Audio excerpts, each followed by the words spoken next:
तो लगभग एक महीने 20 दिन बाद आपका फिर से स्वागत है संडे विद सुपर बैटल में। अब हमारे टॉपिक्स पहले ही काफ़ी डिले हो चुके हैं, इसलिए अब सीधा बढ़ते हैं क्वेश्चन की तरफ। वैसे ये रहे आज के क्वेश्चंस, तो अब शुरू करते हैं। First question, Dormammu versus Avengers. अब मैं डायरेक्टली बताऊँ तो ये एक मिसमैच है, क्योंकि एवेंजर्स का कोई कंपैरिजन नहीं है डोरमामू के साथ। डोरमामू एक ऐसा बीइंग है जिस पर स्पेस और टाइम का असर नहीं होता है। वो खुद अराउंड 1000 फीट बड़ा है, लेकिन फिर भी अपने साथ डार्क डायमेंशन को लेकर चलता है। एंशंट वन के हिसाब से तो डोरमामू इस यूनिवर्स के लिए सबसे बड़ा खतरा है। ऊपर से डोरमामू की कोई वीकनेस भी नहीं है, लेकिन फिर भी हम कंपेयर कर लेते हैं। ब्लैक विडो, हॉकाई और प्रेजेंट वाला कैप्टन अमेरिका कुछ नहीं कर सकते, क्योंकि शील्ड फेंक के मारने पर या फिर इलेक्ट्रिक की चक्री और एरोस का असर डोरमामू पर नहीं होने वाला। इनफैक्ट डोरमामू इन तीनों कैरेक्टर्स को डार्क डायमेंशन में घुसते से ही मार देगा। बकी, war machine, Spiderman, black panther, ये सब सिटी लेवल के सुपर हीरोज है और इनके पास कोई बहुत डेंजरस वेपन भी नहीं है, इसलिए ये भी डोरमामू के अगेंस्ट कुछ नहीं कर सकते। हल्क सर्टर से भिड़ने चले गया था, बट सर्टर और डोरमामू में फ़र्क है। सर्टर वह हल्क को मारना नहीं चाहता था, इसलिए आज हल्क जिंदा है, वरना आप ही सोचो कितना टाइम लगता सर्टर को अपने मुंह में डालकर हल्क को खाने में। पर डोरमामू जब डॉक्टर स्ट्रेंज से फाइट कर रहा था तब उसने कई तरीके से डॉक्टर स्ट्रेंज को मारा था, और हल्क को भी वो कुछ इन्हीं तरीक़ों से मार सकता है। और यह हल्क रीजनरेट होने से पहले ही डार्क मैटर में चेंज हो जाएगा। एंटमैन अपने साइज को बड़ा या छोटा कर सकता है, पर डोरमामू की कोई फिजिकल बॉडी तो है नहीं जिसके अंदर जाकर एंटमैन बड़ा हो जाएगा और सामने वाला मर जाएगा। और अगर वो जायंट मैन बन भी जाता है, फिर भी डोरमामू के लिए एंटमैन चींटी बराबर रहेगा, क्योंकि डोरमामू 1000 फीट बड़ा है और डार्क डायमेंशन के साथ वो एक प्लैनेट जितना बड़ा हो जाता है। और जायंट मैन सिर्फ 100 फीट बड़ा बन सकता है, वो भी मैक्सिमम 7 से 10 मिनट के लिए। और जायंट मैन के मूवमेंट्स काफ़ी स्लो हो जाते हैं, जिसकी वजह से डोरमामू काफ़ी इजीली एंटमैन को टारगेट करके मार सकता है। कैप्टन मार्वल और स्कारलेट विच अभी के लिए सबसे पावरफुल फीमेल सुपर हीरोज है। कैप्टन मार्वल तो यहाँ कुछ भी नहीं कर सकती, ये बात साफ है, क्योंकि प्रोटॉन ब्लास्ट का असर डोरमामू पर नहीं होने वाला।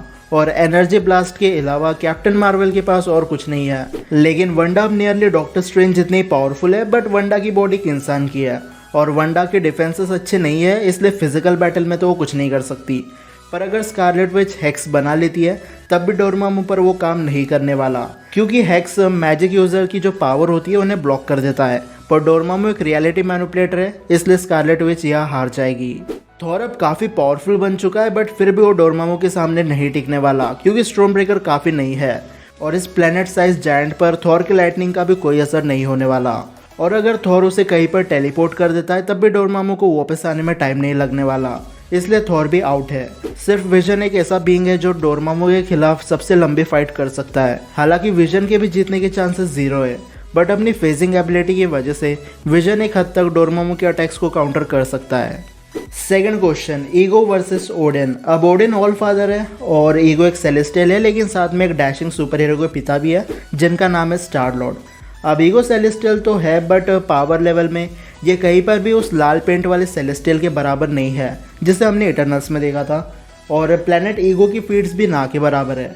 कुछ फीट्स है जैसे सोवरन्स के बैटलशिप को एक ब्लास्ट में डिस्ट्रॉय करना, टेंटिकल्स बनाना और अपने बनाए प्लैनेट पर छोटे से छोटी चीज़ को कंट्रोल करना।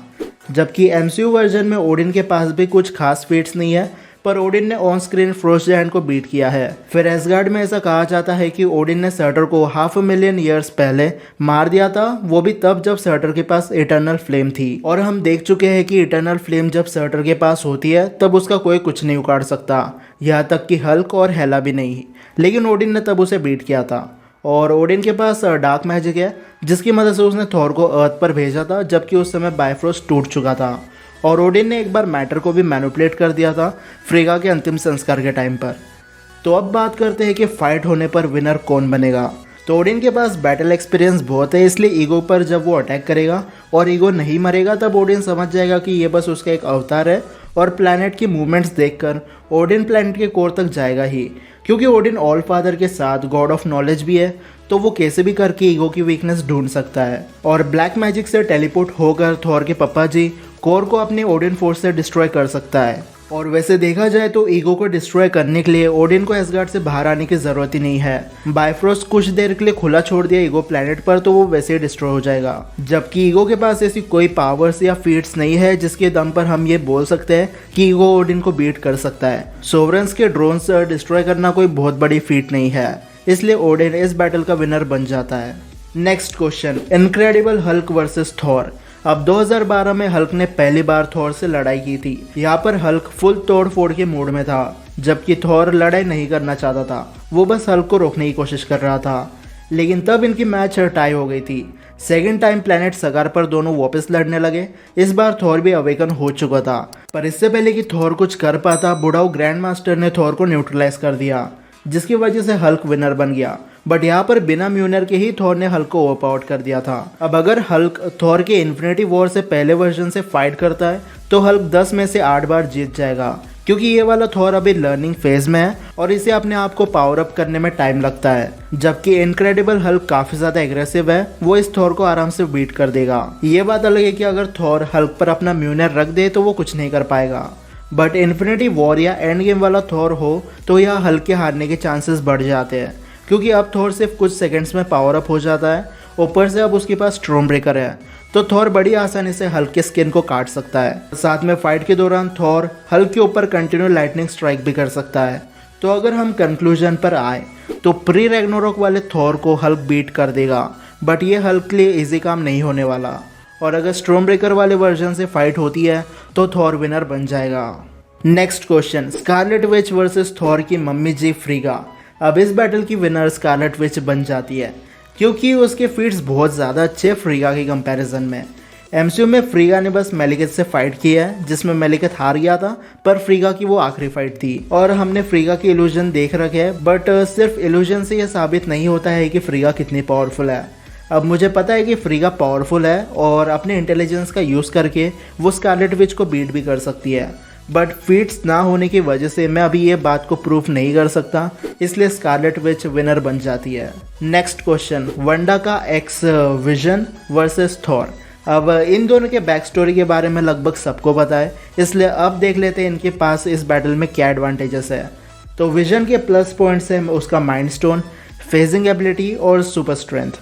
और थॉर के एडवांटेजेस है एसगार्डियन बॉडी, ओरो मेटल से बना वेपन और थंडर पावर्स। तो अब बात करते हैं फिजिकल बैटल की। तो थॉर और विजन फिजिकल बैटल में लगभग बराबरी पर है, क्योंकि एज ऑफ अल्ट्रॉन की एक डिलीटेड सीन में थॉर और विजन फाइट करते हैं, जहाँ पर ये अपनी सुपर पावर्स यूज बिल्कुल नहीं करते, बट दोनों स्ट्रेंथ लेवल में बराबरी पर थे, इसलिए हैंड टू हैंड बैटल में तो टाई हो जाता है। फिर बात करते हैं battle with weapons and super powers की। तो माइंड स्टोन से थॉर को कुछ नहीं होने वाला, क्योंकि उसके पास एसगार्डियन आर्मर है और स्टॉर्म ब्रेकर इन्फिनिटी स्टोन्स की पावर को झेल सकता है। थॉर को इस फाइट में बस एक प्रॉब्लम होगी, जो है विजन की फेजिंग, क्योंकि जब भी थॉर विजन पर अटैक करेगा विजन फेस कर जाएगा, बट फेजिंग करने की वजह से विजन भी अटैक नहीं कर सकता, इसलिए विजन हमेशा के लिए फेजिंग फॉर्म में नहीं रह सकता। और सिविल वॉर में हम देख चुके हैं कि वाइब्रेनियम बॉडी होने की वजह से इलेक्ट्रिसिटी विजन की एक वीकनेस बन चुकी है, और थॉर के पास लाइटनिंग की कोई कमी नहीं है, इसलिए फाइट में एक भी बार अगर विजन थॉर के लाइटनिंग के चपेट में आ गया तो विजन पुराने मोबाइल की तरह वही हैंग हो जाएगा। और विजन की बॉडी काफ़ी ज़्यादा स्ट्रॉन्ग है, बट शार्प एलियन मेटल से काफ़ी ज़्यादा सेंसिटिव भी है। कोर्वस ग्लेव के सिर्फ एक बार अटैक करने पर विजन की हालत ख़राब हो गई थी। ऐसा ही कुछ थॉर से लड़ते टाइम हुआ तो विजन को कोई नहीं बचा सकता, इसलिए मेरे ओपिनियन से विजन इस बैटल में हार जाएगा। और ऐसे ही रेफरेंस के लिए मैं थॉर वर्सेस विजन की कॉमिक फाइट में क्या हुआ था वो बता देता हूँ। तो पहली बार जब विजन थॉर से लड़ रहा था तब विजन ने अपने बॉडी को मैक्सिमम डेंसिटी पर ले गया था, जिसकी वजह से थॉर के अटैक्स का असर उस पर ना हो। पर तब थॉर गुस्से में था और उसने सिर्फ एक पंच मार के हाईली डेंस विजन को नॉकआउट कर दिया था। अगर इस समय थॉर के पास म्यूनर होता तो विजन वही टूट फूट जाता। और दूसरी बार जब इनकी फाइट हुई तब थॉर ने म्यूनर की मदद से विजन को फेस करने से रोक दिया था, जिसके बाद विजन एक टाइप से पावरलेस हो गया था। तो वैसे देखा जाए तो कॉमिक्स में भी थॉर विनर बन चुका है। अब इन दोनों के बैटल के साथ आज की वीडियो यही खत्म हो जाती है। अब मुझे पता है आज के क्वेश्चंस ज़रा कम थे, लेकिन Sunday with super battle upload ना करने से अच्छा है कि थोड़े कम क्वेश्चन अपलोड करो, लेकिन कर दो। लेकिन अगले संडे से ज़्यादा क्वेश्चंस आपको देखने मिलेंगे। हो सकता है कि एक दिन में 2 वीडियोज़ भी आ जाए, इसलिए अभी के लिए तो आप मुझे बस इतना बता दो कमेंट करके कि आपको आज की संडे विद सुपर बैटल कैसे लगी। ऐसे ही कोई क्वेश्चन होंगे तो मुझे ज़रूर बताना। और इस वीडियो को लाइक और शेयर करना भी बिल्कुल मत भूलना, और चैनल को सब्सक्राइब तो कर ही देना। और इंस्टाग्राम पर भी मैं आ चुका हूँ, तो अगर वहाँ पे फॉलो नहीं किया है तो कर दो, ताकि जब भी आप मैसेज करो तब मुझे पता चल जाए। तो अब फिलहाल के लिए इतना ही, मैं मिलता हूँ आपसे अगले वीडियो में, तब तक गुड बाय।